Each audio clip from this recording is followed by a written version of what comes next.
Coming from New York City, but originally from Guyana, she's an iOS engineer at Leakability. She's all about creating apps that everyone loves to use. But that's not all. She's got big dreams of teaching software engineering back in Guyana. She's on a mission to spark inspiration and empower the next generation of tech stars in her community. How cool is that? Let's welcome Ashli Rankin. Hello. Hello, everyone. My name is Ashli Rankin, and today I will be talking about app intent. A little about me. I work for Lickability. So we're a small software studio in New York City, and we build delightful apps. Recently, I've been working more and more with app intents, and I wanted to put together a guide to help persons who are also like getting started with it to be able to get up and running, and also touch on some of the things that you might want to be aware of before starting. So let's dive right into it. So before we can talk about app intents, we have to talk about its predecessor, SiriKit. So SiriKit was released in iOS 10, and it gave us a way to donate our app's actions to Shortcuts, Siri, and Spotlight. So let's say that we're building an intent in SiriKit. We have a to-do list, and we're trying to add an action through shortcuts in our to-do list. So if we were to create it with this flow, we would need to add an intent extension, add an intent definition file, configure that definition file with the properties and the prompts that would be needed for display in Shortcuts with Siri and in Spotlight. Once we had done that, we would need to create an intent handler. So what this would do is that it would handle the cases where ambiguity would occur. It would handle failures and successes. So if something goes wrong, when we're trying to get input from the user, we would handle that in this file. Once we've done that, let's say we wanted to have some UI confirmation for the user, then we would need to create the UI, the UI definition file, Then once we did that, we finally needed to donate our intent. So donation is basically the act of making our shortcut available to the shortcut system. So we've seen that this can be a long and tedious process, and especially if it's your first time starting out with this, resources may not be that readily available, and you might not know what to do. So that could be something that deters you from implementing an intent this way. So in iOS 16, Apple released, iOS 16, yes, Apple released app intents. So it's fairly new, WWDC 22, and what this allows us to do is it allows us to offer our actions to Shortcuts, Spotlight, and Siri. And also now, using app intents, we can bring interaction to our widgets.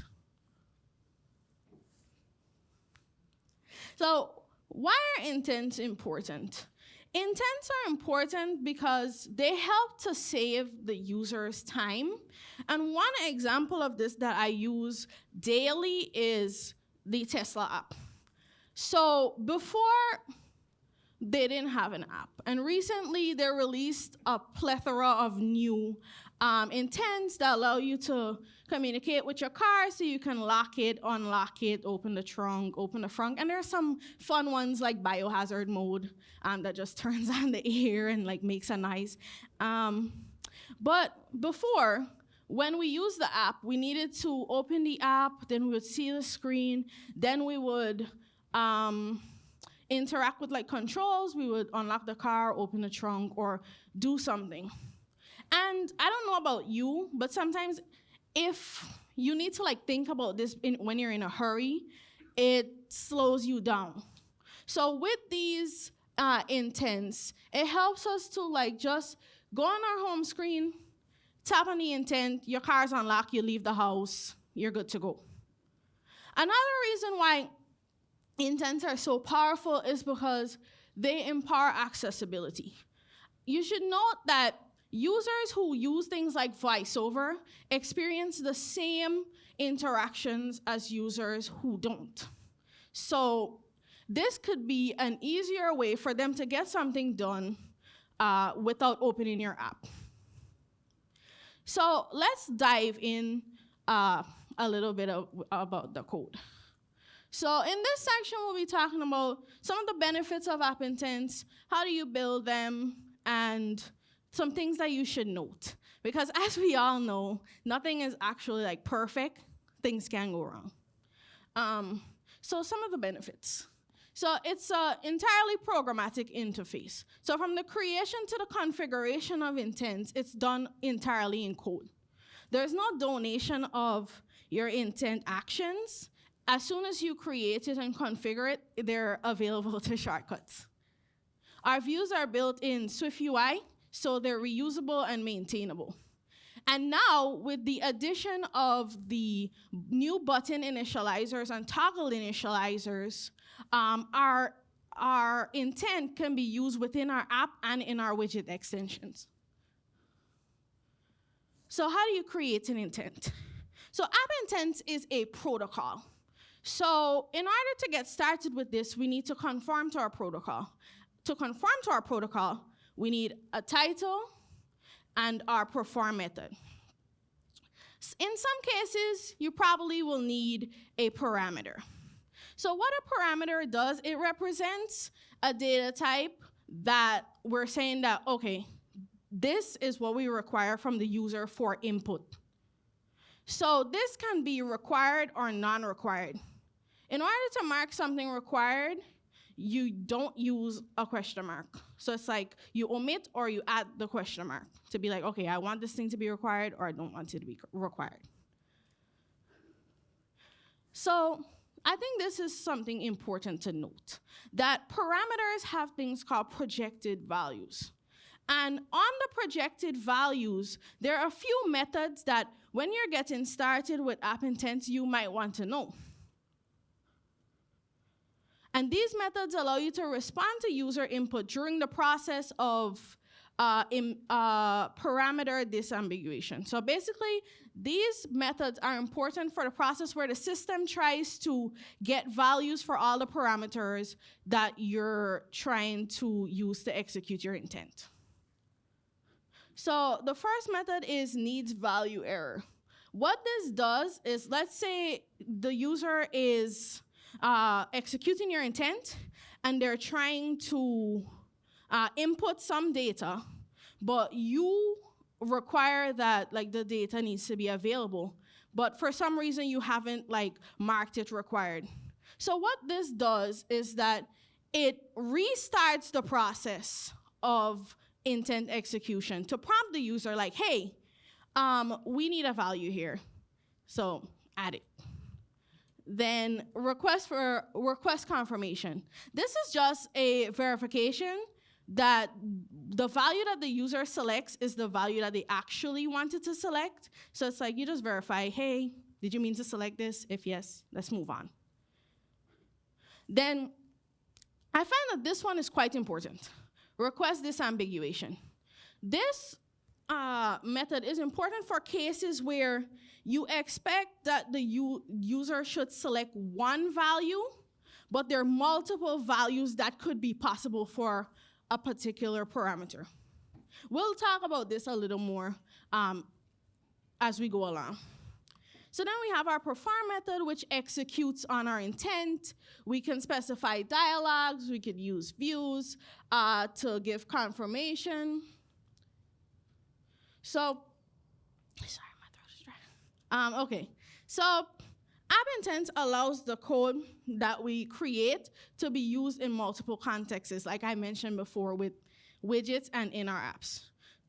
So let's look at an example. So we have this code for this hypothetical to-do list that when it's performed, it marks a task as complete.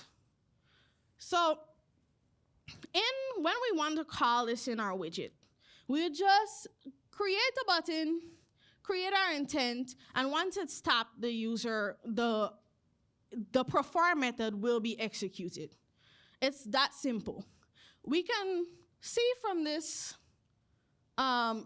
example that once they tap it, it's completed, and it comes off of the screen. We can also do something similar and reuse the same code in our app, where we have this list of tasks, and when the button is tapped, the task is completed. So let's talk about some things to note. So a few months ago, someone reached out to me on Twitter about wondering if I've used intents with non-optional parameters. So what this person was experiencing is they had a parameter that was marked required for one entity. But when they ran it in the context with Siri, it would just say what task all the time.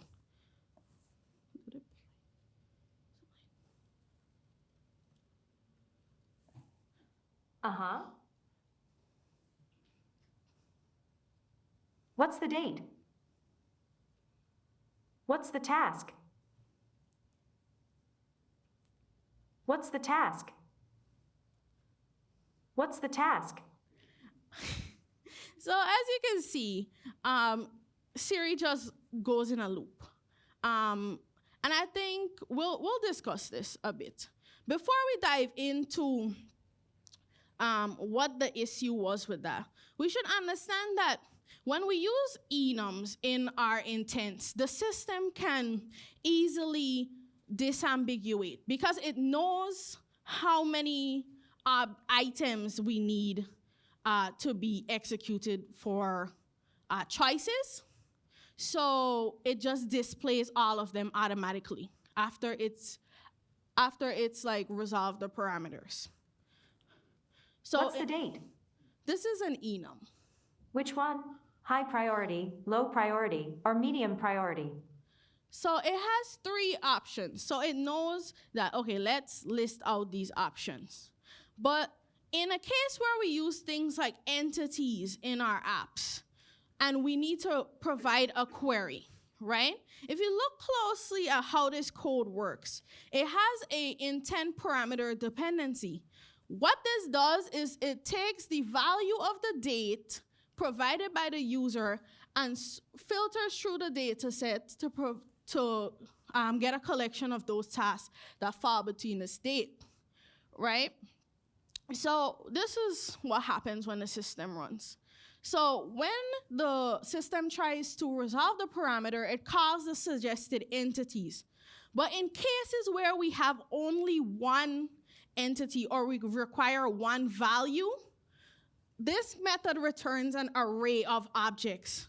So we end up with an ambiguous context because the system doesn't know which task it should return to you. And that's like what disambiguation is. It's the ability to provide a clear choice from a collection of items. So how could we fix this? So one thing you could do is you could say that your parameter is not required. However, you shouldn't be scared because in the instances where we don't have a task available, we're going to immediately request disambiguation. So you don't have to worry about the system being like, okay, this is non-required, let me skip over it. It will always, in that context, disambiguate between the choices available for you. So this is what happens when it runs.